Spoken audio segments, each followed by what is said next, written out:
السلام علیکم ورحمۃ اللہ تعالی وبرکاتہ۔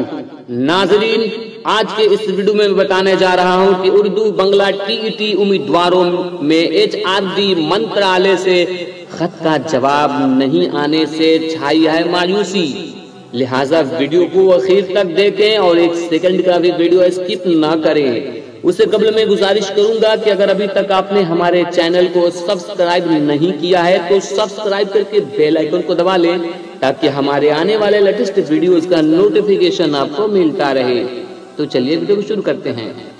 ناظرین، اردو بنگلہ TET امیدواروں میں HRD منترالیہ سے خط کا جواب نہیں آنے سے مایوسی چھائی ہے اور اب تک خط کا جواب کیوں نہیں آیا، تاخیر کیوں ہو رہی ہے، اس بات کو معلوم کرنے کے لیے اردو بنگلہ TET کے ریاستی صدر مفتی حسن رضا امجدی نے بہار کے محکمہ تعلیم کے افسران سے ملاقات کر مکمل جانکاری حاصل کی۔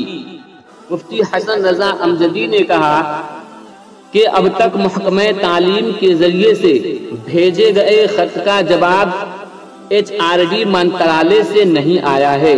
2 ماہ قبل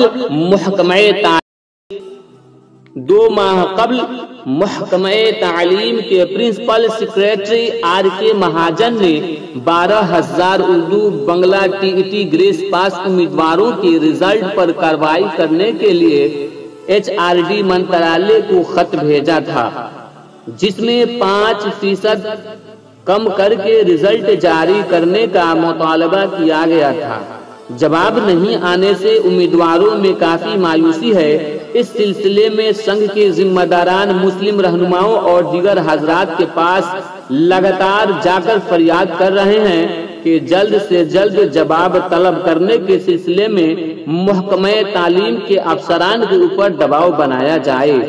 واضح ہو کہ ہم لوگ لگاتار خط کا جواب منگانے کے لیے MLA اور MP سے مل رہے ہیں، ملاقات اور محکمہ تعلیم کے افسران کو لیٹر کا ریمائنڈر بھیجنے کی بھی گزارش کر رہے ہیں۔ آخر میں تمام امیدواروں سے گزارش کرتا ہوں، اگر الیکشن سے قبل حکومت بہار میں کام نہیں کرتی ہے تو ہم اپنا ووٹ سوچ سمجھ کر دیں۔ تو ناظرین، ویڈیو پسند آئی تو دل سے لائک کیجئے اور زیادہ سے زیادہ لوگوں تک اس ویڈیو کو شیئر کیجئے۔ ملتے ہیں دوسرے ویڈیو میں۔ السلام علیکم ورحمۃ اللہ تعالی وبرکاتہ۔